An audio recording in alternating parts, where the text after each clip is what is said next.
आज मैं आपके बीच में आया हूँ।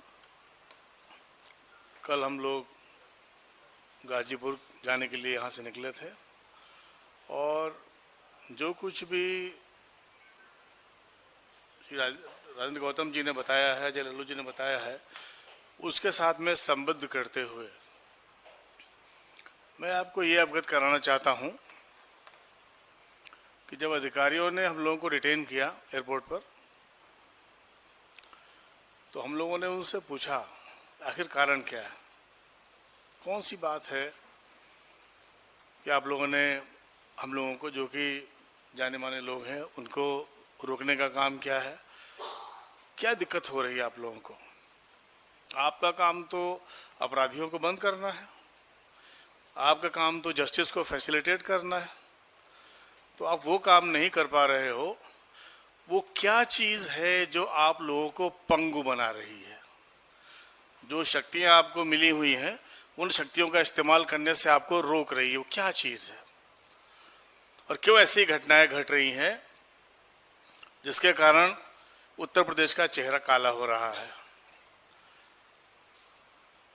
जब हम लोग वहां गए तो हमको तथ्य संज्ञान में लाए गए कि आज तक न तो मुख्यमंत्री खुद, न उनका कोई प्रतिनिधि उस परिवार से मिलने पहुंचा है। आज तक नहीं पहुंचा। लेकिन गांव के ही कुछ दबंग लोग, जो प्रभावशाली लोग हैं और राजनीतिक रूप से उनसे जुड़े हुए लोग हैं, उनके इशारे पर सारी परिस्थितियों का मैनिपुलेशन किया जा रहा है। ये बड़ी दुर्भाग्यपूर्ण स्थिति है। जिस राज्य में मुद्दई को न्याय मिलना संभव ना हो, गवाह की सुरक्षा संभव ना हो, वहां तो प्रेसिडेंट रूल लग जाना चाहिए। ऐसा होता रहा है हमेशा आज तक, लेकिन इन चीज़ों पर कोई गौर नहीं कर रहा है। मैंने वहाँ उल्लेख भी किया कि मैं लखीमपुर खीरी से आता हूँ। लखीमपुर खीरी में भी कुछ दिन पहले बॉर्डर एरिया में, नेपाल की सीमा पर, जहाँ पर हमारे ट्राइबल लोग रहते हैं, वहाँ पर नन्ही नन्ही बच्चियों के साथ चाइल्ड अब्यूज़ हुआ। और करने वाला कौन था? उन्हीं का शिक्षक। भोली भाली बच्चियाँ थीं, उन्हें कुछ पता भी नहीं था क्या हो रहा है। जब उनको एक महिला शिक्षक ने बताया कि गुड टच क्या होता है और बैड टच क्या होता है, तब लड़कियों ने इस बात को बताया कि नहीं, ये तो हरकतें हमारे साथ में रोज हो रही हैं। और जब ये बातें माता पिता को पता लगी, उन्होंने कंप्लेंट की, किसी ने नहीं सुनी। जब उन्होंने मोर्चा खोल दिया, तब बहुत मुश्किल से जाकर के पॉस्को की एफआईआर हुई। उस शिक्षक का एसडीआई, जो ब्लॉक स्तरीय अधिकारी, इन तथ्यों से परिचित था। उसका हेडमास्टर जो था, वहां का प्रिंसिपल, वो इन तथ्यों से परिचित था, लेकिन सब दबा रहे थे। और आज 1.5 महीने से ऊपर हो गया है, मुलजिम गिरफ्तार नहीं हुआ है।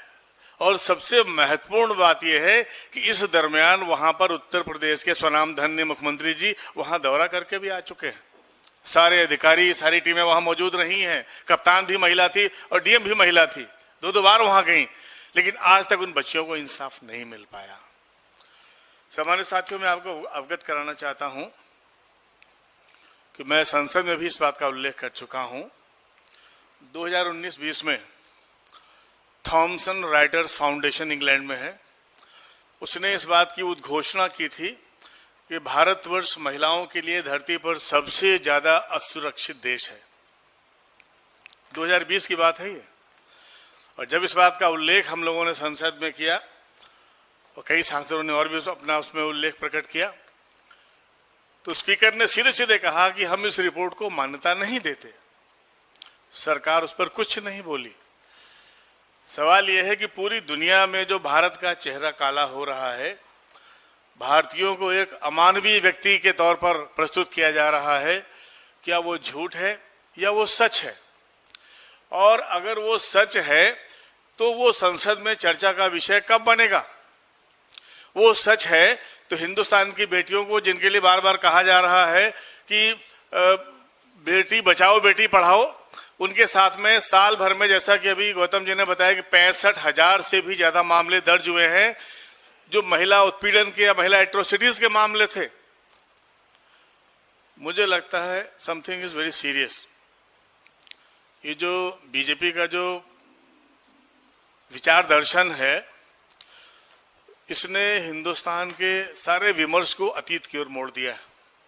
ये लोकतंत्र है और 135-40 करोड़ की आबादी हो चुकी है, जिसमें 75% से भी ज्यादा बल्कि 85% आबादी सिर्फ नौजवानों की है, लड़के लड़कियां सभी।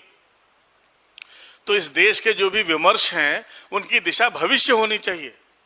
तो कल को हमारे बच्चे बड़े हो रहे हैं, ये जब तक बड़े होंगे तब तक क्या हिंदुस्तान में लोकतंत्र कायम रह पाएगा? क्या ये न्याय दिलाने की प्रणालियां कायम रह पाएंगी? लोगों को इंसाफ और बराबरी दिलाने की ये प्रणालियां कायम रह पाएंगी? आज सवाल इस चीज के ऊपर है। और ये सवाल जब हम सरकारों से पूछ रहे हैं तो सरकारें मौन हो जा रही हैं या ऊट पटांग आंकड़े सामने रख रही हैं।